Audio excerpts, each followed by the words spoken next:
বাড়িতে একদম তাজা রুই বা কাতলা মাছ, মানে যেগুলো দোকানিদের কাছে বেশ জলের মধ্যে কিলবিল করে লাফায়, সেই রকম মাছ এলে আমি পেঁয়াজ রসুন ছাড়া একটা পাতলা ঝোল বানাই। আর গুঁড়ো মশলা দিয়েই বানাই। গুঁড়ো মশলার ঝোলেও কিভাবে স্বাদ হয় সেটাও আজকে শেয়ার করব। অনেকেই হয়তো বানান, আমি যেভাবে বানাই আজকে সেটাই শেয়ার করছি।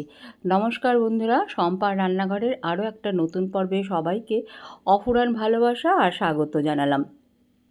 এখানে 6 পিস রুই মাছ আছে। মোটামুটি মাছটা 900 গ্রাম ওজনের ছিল। আমি এই পিসগুলোতে ভালোভাবে ধুয়ে নুন আর হলুদ মাখিয়ে রেখে দিয়েছি 5 মিনিটের জন্য। আর এখানে নিয়েছি 6 পিস মাছের জন্য 6 পিস আলু, আর নিচ্ছি কিছুটা মটর ডালের বড়ি। আপনি কলার ডালের বড়ি দিয়েও করতে পারেন।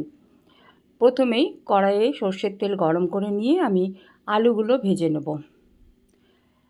পরিমাণ মতো নুন আর খুব সামান্য একটু হলুদের গুঁড়ো মাখিয়ে নিয়ে আমি খুব কড়া করে ভাজার কোনো দরকার নেই, হালকা করে ভেজে এই আলুগুলো তুলে রাখবো। তারপরে এই তেলের মধ্যেই বড়ি আর মাছগুলো ভেজে তুলে নেব। মটর ডালের বড়ির স্বাদ আলাদা, কলাইয়ের ডালের বড়ির স্বাদও আলাদা। কলাইয়ের ডালের বড়ি দিয়ে রান্না করলে তাতে ধনেপাতা বা অন্য কোনো ফ্লেভার মেশানো যায় না। আর মটর ডালের বড়িতে কিন্তু আপনি ধনেপাতা মেশাতে পারেন। দেখুন আলুগুলো হালকা করে ভেজে তুলে নিলাম। এবারে এই যে বড়িগুলো একটু ছোট ছোট, এগুলো খেতে কিন্তু ভীষণ ভালো। এগুলো বেশ গোল্ডেন করে ভেজে তুলে রাখতে হবে। আজ যারা আমার চ্যানেল নতুন দেখছেন তাদের জানিয়ে রাখি, আমি বেশিরভাগ সময়ই এরকমই ঘরোয়া সহজ রান্নাগুলো, পুরনো দিনের হারিয়ে যাওয়া রান্নাগুলো আপলোড করি। এই ধরনের রান্না দেখতে আগ্রহী হলে চ্যানেল সাবস্ক্রাইব করে সঙ্গে থাকবেন। দেখুন বড়িগুলো বেশ সোনালি করে ভেজে নিয়ে আমি তুলে রাখলাম। নিয়ে এর মধ্যেই, মানে এই তেলের মধ্যেই মাছগুলো ভেজে তুলে রাখবো। মাছগুলো কিন্তু কড়া করে নয়, হালকা করে ভাজবো। হালকা একটু বাদামি রং ধরলে তুলে রাখবো। মাছগুলো বেশ পিসগুলো মোটা মোটা রয়েছে, সেজন্য একটু সময় ধরে আঁচটাকে কমিয়ে হালকা করে ভেজে তুলে রাখতে হবে। যতক্ষণে মাছগুলো ভাজা হচ্ছে ততক্ষণে মশলাটা কিভাবে রেডি করেছি সেটা দেখিয়ে দিই। একটা বাটির মধ্যে নিচ্ছি 1 চা চামচ জিরে গুঁড়ো, আর নিচ্ছি 1.5 চা চামচ ধনে গুঁড়ো। জিরে গুঁড়ো কম, ধনে গুঁড়ো বেশি। এর মধ্যেই স্বাদ মতো লঙ্কার গুঁড়োও দিচ্ছি, একটু কাশ্মীরি লঙ্কার গুঁড়োও মেশানো রয়েছে, আর দিলাম 1/2 টিস্পুন থেকে একটু কম হলুদের গুঁড়ো। আর এখানে বলে রাখি, স্বাদ মতো নুনটা এই সময়েই দিতে হবে। মশলা যখন জলে গুলে রাখবো তখনই দিতে হবে। আর এটা অল্প গরম জল দিয়েই গুলে রাখতে হবে, তাহলেই কিন্তু গুঁড়ো মশলার স্বাদটা অনেকটা বাটা মশলার মতোই আসবে।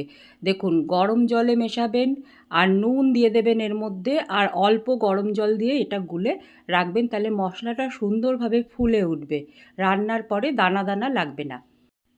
এক ব্যাচে মাছ ভাজা হলো, দেখিয়ে দিচ্ছি ঠিক কেমন করে ভাজতে হবে মাছটা। এই রকম আমি যে টিপগুলো শেয়ার করি রান্নার সময়, সেগুলো মানে আমাদের মতো পুরনো রাঁধুনিদের কাছে কোনো ব্যাপার নয়, তবে নতুন রাঁধুনিদের কাছে কিন্তু এটা বেশ বড় একটা ব্যাপার।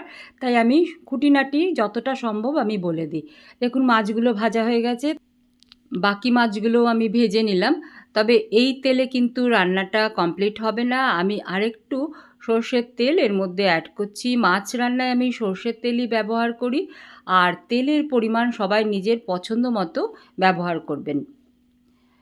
তেল গরম হলে এর মধ্যে অল্প একটু সাদা জিরে, একটা শুকনো লঙ্কা, আর এই দুটো ফোড়ন যখন ভাজা হয়ে যাবে তখন অল্প একটু কালো জিরে দিলাম। কালো জিরে দিয়ে আর বেশিক্ষণ রাখবো না, 5 থেকে 7 সেকেন্ড গরম তেলে থাকলেই তারপরে আমি এর মধ্যে গুলে রাখা মশলাটা দিয়ে দিচ্ছি। সাথে সাথেই মশলার বাটি ধুয়ে অল্প একটু জলও দিয়ে দিলাম। এখানে আরেকটা টিপ শেয়ার করব। এই যে মশলা ভাজা হচ্ছে, এই মশলা যেন বেশিক্ষণ ভাজা না হয়, এইরকম হালকা একটু তেল ছাড়তে শুরু করলেই এর মধ্যে প্রয়োজন মতো জল মেশাতে হবে ঝোলের জন্য। মশলাটা বেশিক্ষণ ধরে ভাজবেন না, কারণ গুঁড়ো মশলা অলরেডি একটু রোস্ট করে নিয়ে গুঁড়ো করা হয়। এবারে এর মধ্যে ভেজে রাখা আলুগুলো দিয়ে দিলাম। আলুগুলো দিয়ে কিছুক্ষণ ফুটিয়ে নিয়ে যখন বেশ নরম হয়ে এসেছে আলু, তখন ভেজে রাখা মাছগুলো দিয়ে দিলাম। আলু দিয়ে কিছুক্ষণ ফুটিয়ে তারপরেই কিন্তু আমি মাছগুলো দিয়েছি। এগুলো দেওয়া হলে এখন বড়ি দিচ্ছি না, আরও 3-4 মিনিট ফুটিয়ে নেব। এই যে মাছ যে বাটিতে রেখেছিলাম মাছ ভাজা, সেই তেলটাও একটু কাচিয়ে কাচিয়ে দিয়ে দিতে হবে, কারণ এর মধ্যে অনেকটাই স্বাদ থাকে। মাছগুলো যখন ফোটানো হয়ে গেল 3 মিনিট মতো, তখন ভেজে রাখা বড়িগুলো দিলাম। 2-3টে কাঁচা লঙ্কা অল্প একটু চিড়ে দিলাম, আর এর মধ্যে দিচ্ছি কিছুটা ধনেপাতা, খুব বেশি নয়। ধনেপাতাটা অপশনাল, থাকলে দেবেন, না থাকলে দেওয়ার প্রয়োজন নেই। দেখুন ঝোল ঠিক এরকম পাতলা হবে, খেতে বেশ ভালো হয়, স্বাদ হয় বেশ সুন্দর। আলু সুন্দরভাবে নরম হয়ে গেছে আর বড়িগুলো ভেঙে যায়নি। আমাদের মাছের ঝোল রান্না কিন্তু কমপ্লিট হলো। দেখুন একদম তাজা মাছটা, দেখেই তো খেতে ইচ্ছে করছে। আজকের রেসিপি কেমন লাগলো আমাকে অবশ্যই জানাবেন। ভালো লাগলে লাইক আর শেয়ার করবেন। আজকে তাহলে আসি, সবাইকে ভালো থাকার শুভেচ্ছা জানিয়ে আজকের ভিডিও শেষ করলাম। ধন্যবাদ।